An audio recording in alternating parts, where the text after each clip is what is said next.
guys, welcome back to my channel. I'm KJ. Long time no see. Today we are going to be reviewing a matcha from Fava tea, and yeah, we'll go from there. So just like a disclaimer, I sound just a little nasally, allergy season, and then maybe, I don't know, sinuses, but apologies. But I have the energy to do this video, so it's happening. Regardless of the sound. So let's get into it. So this tea was sent to me to review by Fava a while ago. Fava peeps, if you're watching, I'm so sorry. I'll provide a little bit of context in a later video about life updates, but just get into it now. So it's the blueberry matcha from Fava tea. It is a sweetened matcha, and it is... surprisingly, it doesn't say whether or not it's Japanese or Chinese green tea. Sometimes people do. I wouldn't even know. There's 3 ounces in this bag.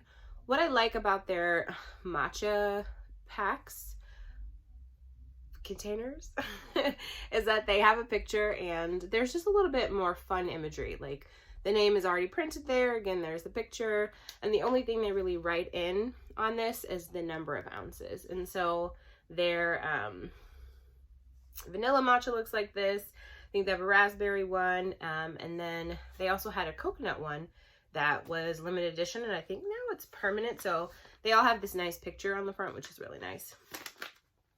So like, quality or grade of matcha, unfortunately I'm not that much of like a matcha connoisseur, though. Like, from what I have learned and what I watch and read, this doesn't seem like the highest quality matcha, but again, like, it's flavored and it's sweetened, so I would see why they wouldn't use a top tier matcha for that.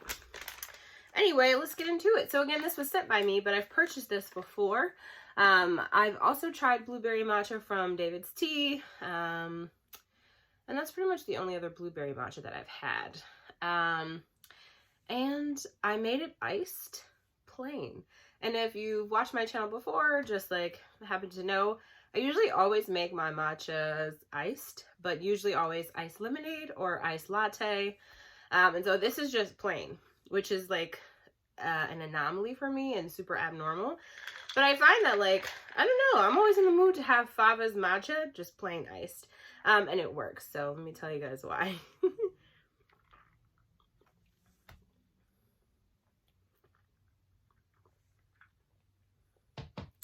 So I may or may not be dehydrated. So it's super refreshing. I added, hear me out. So I find that, like, because so many different companies have so many different grades of matcha and ways that they recommend to prepare, I just kind of wing it. Like, the directions on the back say that if you're going to make it cold, place 1 teaspoon of matcha in a bowl, add 8 ounces of water, and whisk until blended, and then pour over ice.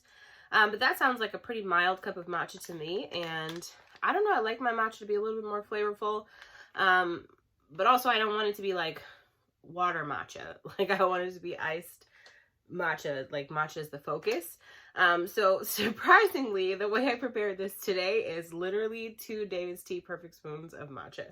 And you might be saying, like, wow, that's a lot of matcha to waste, but think of like how David's Tea recommends that you do 5 to 7 matcha teaspoons of matcha for them. And some people go half, and some people like just doing 1 to 2 matcha spoons. But again, that's for like higher grade, like pure matcha. This kind of requires a little bit of heap just so you can keep the balance. And then I'll explain the balance right now. So even though, like, it's a nice green pigment, you can tell, like, it's nicely mixed, but you can taste the blueberry. It's mild, so it tastes like, it doesn't taste like real blueberries, but it doesn't taste annoyingly artificial. It tastes like blueberries out of season. Or it tastes like a blueberry that actually, so like appropriately tasting blueberries aren't so sour. Like, they're supposed to be kind of pleasant, and this is what that is. So like the flavor is mild enough for the blueberries where it's like not sour, but also not too dull, which is why I'm able to enjoy it plain. Because a lot of times I find that, like, whatever flavor is added into a matcha, it's a little weak, and so the lemon usually elevates it. But I like, sorry, cheese. I like this version of the matcha. And then for the matcha flavor,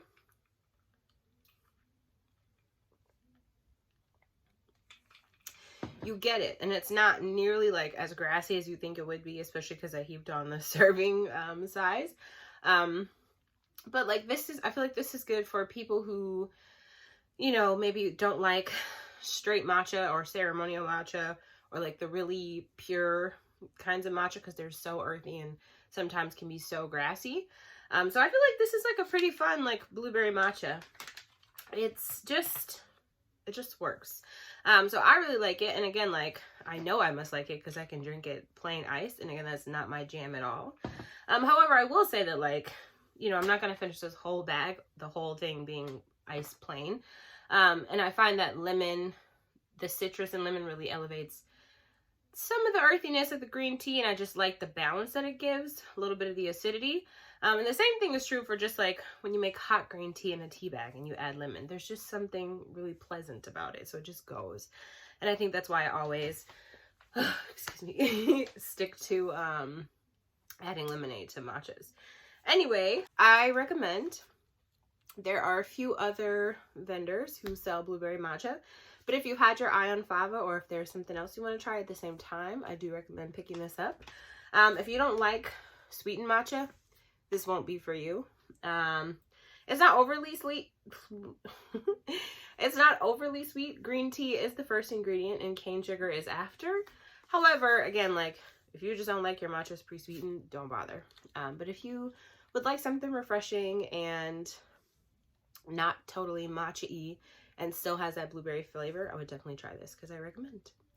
Okay, well, thanks for watching. Let me know if you have any questions. Okay, bye.